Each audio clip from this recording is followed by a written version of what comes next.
टमाटर रोपाई के पहले जो 30 दिन होते हैं, 1 महीना, ट्रांसप्लांट से 1 महीने के आसपास तक आपको किस प्रकार अपने टमाटर की फील्ड की केयर करनी चाहिए, देखभाल, रोग बीमारियों का ट्रीटमेंट। ट्रांसप्लांट के जो पहले 30 दिन होते हैं, इसमें फंगस में जड़गलन आता है, ब्लाइट में लेट और अर्ली शुरुआती चरणों पर प्रकोप होना शुरू हो जाता है और बैक्टीरियल जो ब्लाइट है इसका प्रकोप देखने के लिए मिलता है। यदि ज़्यादा बरसात होती है तो पत्तियों में दाग, धब्बे, गलन और अलग अलग प्रकार के फंगसों का प्रकोप भी होता है। क्योंकि बरसात के दिनों पर आप टमाटर की खेती कर रहे हैं, तो यदि आप जुलाई अगस्त महीने पर प्लांटेशन करते हैं तो इस समय कम ग्रोथ, पीलापन अधिक बरसात से और पौधे में सुस्ती टाइप की रहती है।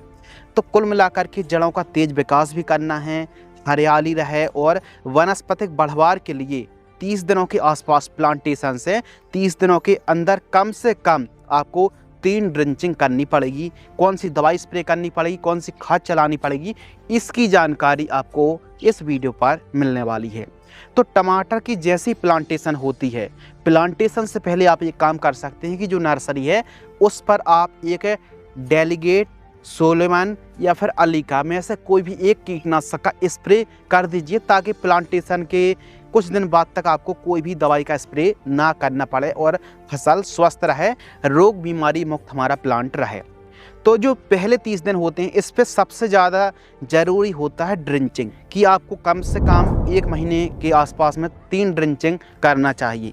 पहली जो ड्रिंचिंग है 10 से 12 दिन के आसपास की ट्रांसप्लांट से हमारी फसल होती है। तो इस समय हम ह्यूमिक एसिड ले रहे हैं 500 ग्राम। ह्यूमिक एसिड जड़ विकास में बहुत अच्छा काम करता है और इस समय ह्यूमिक एसिड आपको अवश्य चलाना चाहिए। आपको ड्रिप से नहीं चलाना, आपको ड्रिंचिंग ही करनी चाहिए। इसके साथ NPK 19% का समान NPK का रेशो है, 1 kg लेना है और कार्बेंडिज्म 50% WP 500 ग्राम से लेकर के 800 ग्राम लेना है। यह एक फफूंदनाशक है, जड़ में लगने वाले अलग अलग प्रकार के फंगसों से यह बचाती है। सिजेंटा कंपनी की एक तारा थाइमेथोक्सोम 200 ग्राम 400 लीटर पानी में लेकर के घोल करके आपको ड्रिंचिंग करना चाहिए। ये पहली ड्रिंचिंग है। जबकि दूसरी जो ड्रिंचिंग है 22 से 25 दिन के आसपास की फसल हो ट्रांसप्लांट से, तो इस समय आपको थायोफेनेट मिथाइल लेना है। जो जड़ संबंधी जो बीमारी है, अधिक बरसात से जो ग्रोथ रुकी हुई है, जो जड़ में फंगस लग रहे हैं, जो सूखने की समस्या आ रही है, थायोफेनेट मिथाइल 70% 500 ग्राम जैसे रोको के नाम से आती है। इसके साथ सिलिकॉन पाउडर 500 ग्राम। यह एक न्यूट्रिएंट है जो कि ग्रोथ में, हरियाली में और पत्तियों को खिलाने में बहुत बढ़िया वर्क करता है। आगे चल के एक दिक्कत और आती है, वो है लीफ माइनर। तो इसके लिए वोलियम फ्लेक्सी सिजेंटा कंपनी की 160 ml से 200 ml 300 से 400 लीटर पानी घोल करके आपको ड्रिंचिंग करना चाहिए। ये दूसरी ड्रिंचिंग है। जबकि तीसरी जो ड्रिंचिंग है 35 से 40 दिन की जब हमारी फसल होती है, तो कॉपर ऑक्सीक्लोराइड NPK 052 इस समय अच्छा काम करेगी। 2 kg बायर की कॉन्फिडोर जिसमें इमीडा क्लोरप्रिड है 500 ml और गुड़ 2 kg, इनको आपको 300 से 400 लीटर पानी घोल करके तीसरी ड्रिंचिंग में इन प्रोडक्ट को, इन दवाइयों का प्रयोग करने से जड़ में अच्छी ग्रोथ, अच्छा विकास और ज़्यादा से ज़्यादा जड़ों का मतलब डेवलपमेंट होने वाला है। पत्तियां भी रफ रहेंगी, हरी रहेंगी और अच्छी इंटरनोड्स की संख्या देखने के लिए मिलेगी। चाल ग्रोथ भी बढ़िया देखने के लिए मिलने वाली है। इसके साथ ही स्टिकी ट्रैप आपको लगाना पड़ेगा, पीले और नीले ट्रैप, और टमाटर की बंधाई प्लस साफ सफाई। इन 3 चीज़ों में विशेष ध्यान रखना। साफ सफाई पर, स्टिकी ट्रैप और बंधाई आपको जरूर करना चाहिए। यानी जैसे ही ट्रांसप्लांट से 20 दिन के आसपास की फसल हो गई तो बंधाई शुरू हो जानी चाहिए। यानी जो बम्बू हैं, जो सुतली है, बढ़िया आप स्ट्रक्चर तैयार कर लीजिए। अब बात आती है स्प्रे शेड्यूल। जो पहला स्प्रे शेड्यूल हमारा जाने वाला है फर्स्ट, वो जाने वाला है जब हमारी फसल ट्रांसप्लांट से 15 से 18 दिन के आसपास की फसल होती है। 15 दिन की फसल होती है तो M45 मैंकोजेब 75% 40 ग्राम और कॉन्फिडोर 15 से 20 ml 15 लीटर पानी घोल करके स्प्रे आपको करना चाहिए। जबकि सेकंड जो स्प्रे है 30 से 35 दिन की फसल होती है तो M45 से 40 ग्राम, रोगोर आपको लेना है 30 ml 15 लीटर की दर से छिड़काव करना चाहिए। जबकि थर्ड जो स्प्रे है 45 से 50 दिन की फसल होती है तो प्रोफेनोसाइपर हम ले रहे हैं 25 से 30 ml, ह्यूमिसोल ले रहे हैं 40 ml, जिससे ह्यूमिक और फॉल्विक एसिड का कॉम्बिनेशन है, हरियाली में, जड़ विकास में और ग्रोथ में अच्छा काम करेगी ह्यूमिसोल।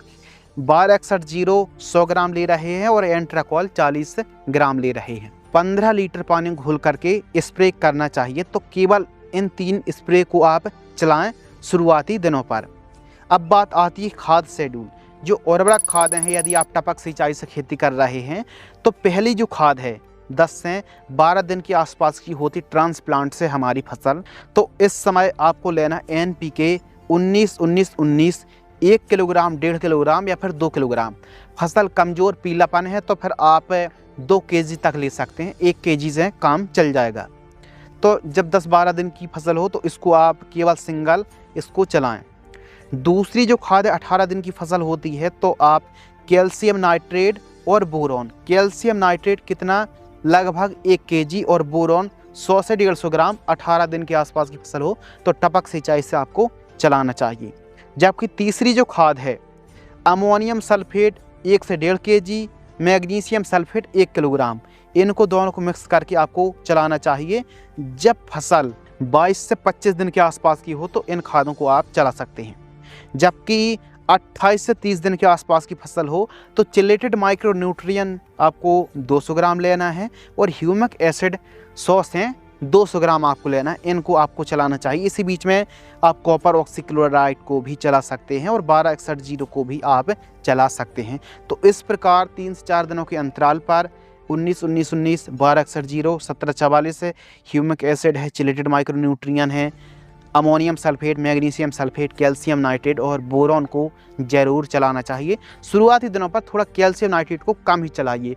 नाइट्रोजन बेस खादों को थोड़ा सा फसल को ऑब्जर्व करके आप चलाइए, क्योंकि बहुत ज़्यादा नाइट्रोजन का परसेंटेज आप बढ़ाएंगे, बहुत ज़्यादा नाइट्रोजन न्यूट्रिएंट को आप देंगे तो फिर रोग बीमारी का प्रकोप भी बढ़ सकता है और फसल कमज़ोर या फिर कोमल भी हो सकती है। तो नाइट्रोजन चलाना तो है, नो डाउट कि वेजिटेटिव ग्रोथ नाइट्रोजन से ही होती है, लेकिन संतुलित मात्रा पर बरसात के दिनों पर नाइट्रोजन का जो रेशो है वो ऑटोमेटिक बढ़ता है, क्योंकि बरसात होने से मतलब नाइट्रोजन की क्वांटिटी वैसे ही बढ़ जाती है। तो आवश्यकता अनुसार ही आपको नाइट्रोजन का प्रयोग करना चाहिए। तो टमाटर की आपने प्लांटेशन करी है 0 दिन से लेकर के यह जो 30-40 दिन 50 दिन तक की हमने जो बात करी है, तो आप पहले 1 महीने पर इन चीज़ों को फॉलो करेंगे तो आपकी जो टमाटर की फसल है स्वस्थ हरी भरी रहेगी। लेकिन साफ़ सफाई विशेष रखिए। बरसात के दिनों पर बरसात का पानी एकत्रित खेत पर ना हो, साफ़ सफाई अच्छी रखिए और सही समय पर मौसम साफ़ हो तो प्रॉपर स्प्रे शेड्यूल भी चलाते रहिए। इसी प्रकार की और भी जानकारी, चाहो टमाटर हो, मिर्च हो या फिर सब्जी फसलों की जानकारी भी हम बहुत जल्द लाने वाले हैं। तो चैनल को सब्सक्राइब कर लीजिए। धन्यवाद।